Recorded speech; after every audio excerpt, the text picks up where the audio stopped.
just about every cost. I can't think of a cost that went up, but just about every cost. So what they do is they lie. I mean, they take ads.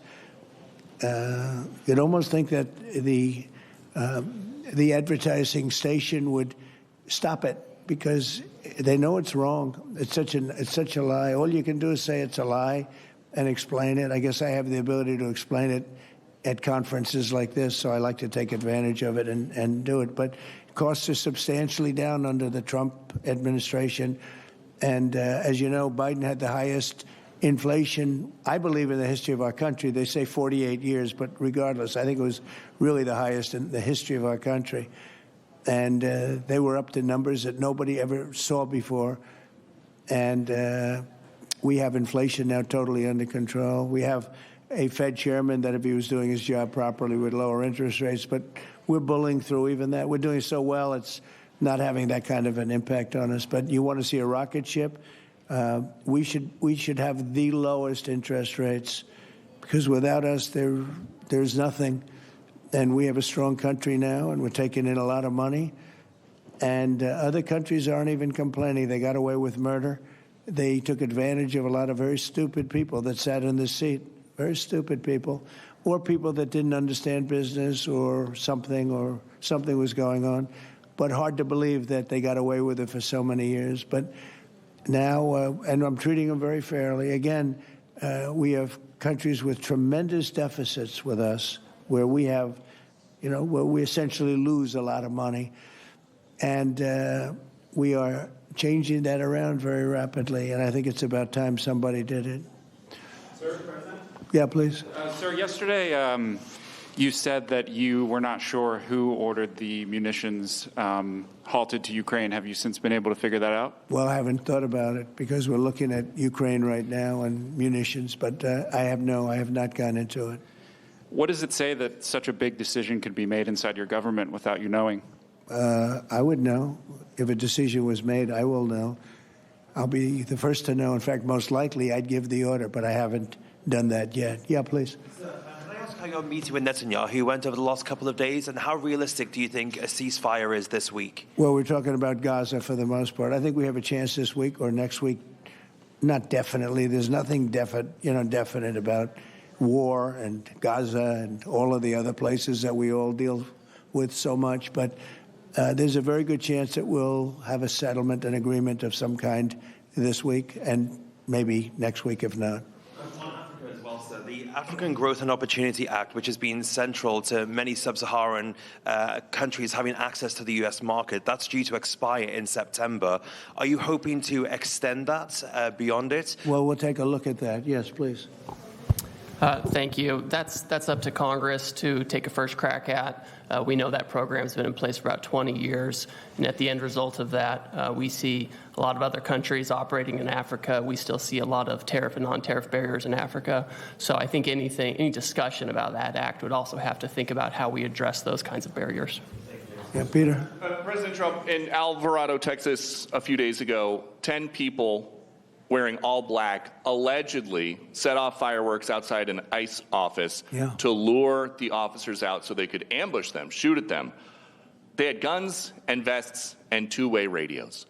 Do you think that this was an isolated incident, or do you think there's a national threat of a left-wing militia that is targeting ICE and CBP? Well, I think you have some very stupid people in the left who have some money that are making it available to these people, because you look at the guns they had, they were brand new. You look at even the clothing they were wearing, it looked like it just came out of some military shop. So you have some very stupid people that, if anything ever happened, they'd be the first to go. They don't understand that. They'd be the first to go. They'd be the first ones hit. But there is money being put behind people. When you look at the weapons they have, the newness of the weapons, rifles that just came out and they have the latest model. So there's something going on, and we'll get to the bottom of it. And what do you think the penalty should be for these people who are, if they are found guilty, for people who shoot at ICE officers? Very, very stiff. Very stiff. A long time in jail, a long time. And one got hit yesterday in the neck, and he fortunately is going to be okay, but he got hit yesterday in the neck. No good. And what would you think if I read you a quote from a lawmaker who says about ICE, to abolish it, to treat them as criminals or anything that is inappropriate and outrageous? And I told you that that was Democrat John Fetterman. Wow. It's, by the way, I assume when you read that, because you paused in the middle, you're going to have to read that again without the pause. Could you read that again, please? To abolish it, to treat them as criminals or anything that's inappropriate and outrageous. So he's saying that to treat the people that did the shooting is... To treat ICE officers. Oh, okay, good. Because the way you read it, it really was the opposite. But that's okay. That's all right. I think that's what he meant. No, the new John Fetterman is exactly what you said. He's right.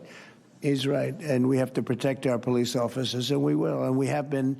if you saw the stats released by the FBI the other day, the murder rate's way down, the lowest it's been in a long time, and that took place over the last 6 months. For the last 6 months, murder, it's a hell of a subject to have to talk about, but murder is way down at almost getting to be modern-day records. So that's despite the fact that we have a lot of people that came into the country that shouldn't be here. Mr. President? Yes, please. So two questions, one on tariffs, the other on the IRS. Yeah. On tariffs, China is reportedly softening their impact on U.S. tariffs in Africa, announcing last month that they would halt charges on imports for nearly all of its African partners. Good. Does this move by China influence your thinking, your approach to tariffs on the continent? Well, we treat Africa great in many different ways, including with tariffs. But, parts of Africa charge us tremendous tariffs, as you know. And they're going to be dropping those tariffs. They've already informed me they're going to be dropping those tariffs. But we treat Africa far better than China or anybody else, anyplace else. Yeah. And on the IRS says that churches can now endorse political candidates. What's your reaction to this, and how do you expect this to influence some of the work that's afoot on the continent? There's a lot of American churches that are missionaries doing missionary work on the continent. Do you support that? I love the fact that churches can endorse a political candidate. I think so, because we have a lot of respect for the people that lead the church, for the pastors and the ministers and the rabbis and the all different leaders, all different religions, and people respect those people. And I think there's nothing wrong. It was a very big penalty if that took place just a little while ago. They had a thing called the Johnson Act, and it was a very big penalty. I think it's great if a pastor, minister, priest, rabbi, and we could very much go into your religion, by the way, which is something that people are having great respect for throughout the world. If somebody of faith wants to endorse, I think it's something that I'd like to hear. And I can guarantee you the people that they're with every Saturday or Sunday or whenever it is they're with, they want to hear from these people. And it was a very severe penalty. Those people were not allowed to speak up. Now they're allowed to speak up. No, I think it's terrific. Mr. President, your administration took new actions against Harvard University today. Are you still optimistic about reaching a deal with the university? Oh, yeah, I think so. Harvard's been very bad, totally anti-Semitic. And, they'll absolutely reach a deal. Peter? I just got a text from our colleague, John Roberts. He says that we are now reporting the guy who was arrested in the Alvarado, Texas incident for tampering with the evidence was a green card recipient under the Biden administration and a prior DACA recipient. What do you think of that? It's very sad. It's very bad. A lot of them are here. We came in 21 million. I think it's higher than that, by the way, but they say 21 million people came in. Many of them are criminals. Many of them are murderers. 11,888 is what they say are murderers. And they came in through open border policies, no checking, no vetting, no nothing. And we have a lot of that. And despite that, we have crime down, which is pretty amazing. And this is a long meeting. Say hello to John Roberts. I will. I'm sure he's watching this right now. A lot of news has broken since we've been in here. Axios says a secret White House meeting between Steve Witkoff, Ron Dermer, and a Qatari envoy on Tuesday led to significant progress in the negotiations over the Gaza hostage and ceasefire deal. What can you tell us about this It's secret very possible. meeting? I will tell you we're getting very close to a deal. I don't know if it's secret or not secret, but it doesn't matter to me. Secret's fine if it gets us to where we want to be. We want to have a ceasefire. We want to have peace. We want to get the hostages back. And I think we're close to doing it. Okay? Thank you all very much. Thank you very much.